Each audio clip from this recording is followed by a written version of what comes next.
ঢাকা আন্তর্জাতিক বাণিজ্য মেলার ১৩তম দিনে শুক্রবার সকাল থেকেই আসছেন ক্রেতা ও দর্শনার্থীরা।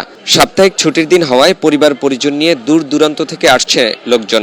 বিভিন্ন প্যাভিলিয়ন ও স্টল ঘুরে ঘুরে দেখছেন তারা।